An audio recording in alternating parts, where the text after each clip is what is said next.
వి gold trusted gold buyers తాకట్టులో ఉన్న బంగారాన్ని విడిపించి ఈ రోజు ఉన్న మార్కెట్ ధరకే కొనబడును. మరిన్ని వివరాలకు సంప్రదించండి 7710 మనసున్న మహారాజు మనసున్న వ్యక్తి తన జీవితాన్ని రాజకీయాల కంటే కూడా కావలికి అంకితం చేసిన మహోన్నతుడైన వ్యక్తి శ్రీ గంభీర రామశెట్టి గారు. కులం లేదు, మతం లేదు, వర్గం లేదు, ప్రాంతం లేదు, ధనం లేదు. తనకున్న టయాన్ని నిరంతరం కూడా కావలి ప్రజల తాహత్య తీర్చే దగ్గర నుంచి పేద బడుగు బలహీన వర్గాల అభ్యున్నతితో పాటు వివిధ ప్రాంతాల్లో ఉన్నటువంటి రహదారులన్నింటినీ నిర్మించి కావలిని ఒక సుందరమైన నగరంగా తీర్చిదిద్దాలని తపన పడుతూ తన జీవితాన్నంతటి కూడా కావలికి త్యాగం చేసిన మహోన్నతుడు వ్యక్తి గంభీర రామశెట్టి గారు.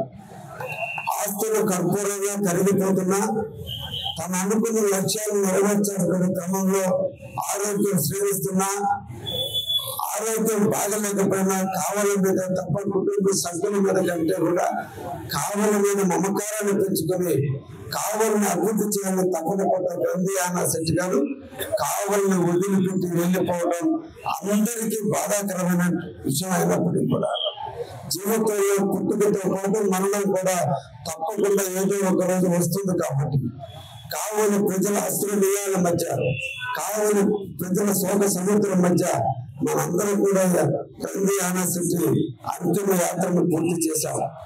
అయితే ఆయన ఆలోచనలు, ఆయన భావాన్ని, ఆయన ఉన్నటువంటి ఉత్తమమైనటువంటి లక్షణాలని భారత పౌరులు తెలుసుకోవాలి. ముఖ్యంగా కావలి పట్టణంలో నూత నేర్చుకోవాలి. వారిని స్ఫూర్తిగా తీసుకుని కావలిలో ఉన్నటువంటి ప్రతి ఒక్క నాయకుడు పనిచేయాల్సిన అవసరం ఉంది. కాబట్టి మనం బతికిన వ్యక్తితో అవసరం ఉంటుంది కాబట్టి చాలా మంది వెళ్తారు.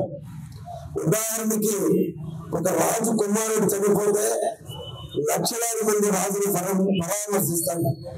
కానీ సేవ చేసిన రాజు చనిపోతే ఇంకేముంటుంది ఆయనకి అవసరం అని చెప్పి ఆ ఇంటికి పోయేవాడు తక్కువ ఉంటుంది. అది ఈ రోజు కలియుగంలో మనకున్నటువంటి లక్షణాలు. ఆ లక్షణాలన్నింటినీ మార్చాలి. చనిపోయిన వ్యక్తి యొక్క గొప్పతనాన్ని ప్రజలు గుర్తించుకోవాలి. నిరంతరం కావలి నడిపొడ్డున ఆయన విగ్రహాన్ని ప్రతిష్ఠించాలి. ఆయన్ని చూసినైనా మనమైనా కొంత మార్పు తెచ్చుకోవాలి. ఆయన ఉత్తమ లక్షణాలను మనం కూడా అలవరుచుకోవాలి.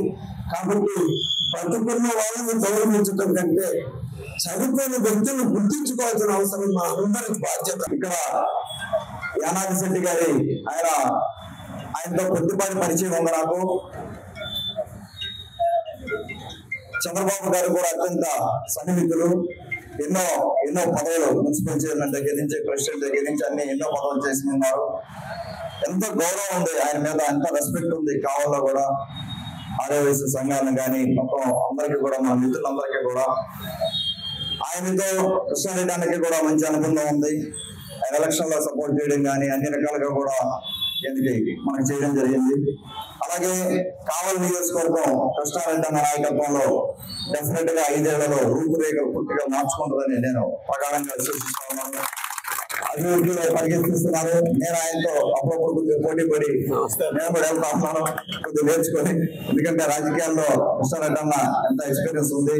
మన ఉదయగిరి నియోజకవర్గం, మా జలదంకి మండలం ముద్దుబిడ్డ. సో అక్కడ రాజకీయంగా ఎక్స్పీరియన్స్ కానీ ఇక్కడ కానీ వారి నుంచి చాలా నేర్చుకున్నాను. ఈవెన్ ఎలక్షన్ ముందు కూడా తమ్ముడు కూడా సునీల్ కూడా నేను కూడా 2-3 సార్లు కావడం జరిగింది. అలానే వారి నాయకత్వంలో డెఫినెట్ గా కావలి, ఉదయగిరి 2 నియోజకవర్గాలు అభివృద్ధిలో ముందు తీసుకెళ్తామని స్పష్టంగా చెప్తా ఉన్నాను. అలాగే మరొకసారి ఆ నాయకులు యానాదిశెట్టి గారికి మరొకసారి నా ఘననివ్వాలి. అలాగే ఆయనకి తర్వాత కాన్స్టల్ విగ్రహ శంకుస్థాపనకి ఇక్కడికి కార్యక్రమానికి వచ్చిన ప్రతి ఒక్కరు కూడా ధన్యవాదాలు తెలుపుకుంటాం. మరిన్ని వీడియోస్ కోసం ఛానల్ ని సబ్స్క్రైబ్ చేయండి. లేటెస్ట్ అప్డేట్స్ కోసం వాట్సాప్ ఛానల్ ని ఫాలో అవ్వండి. ఆ లింక్ డిస్క్రిప్షన్ లో ఉంది.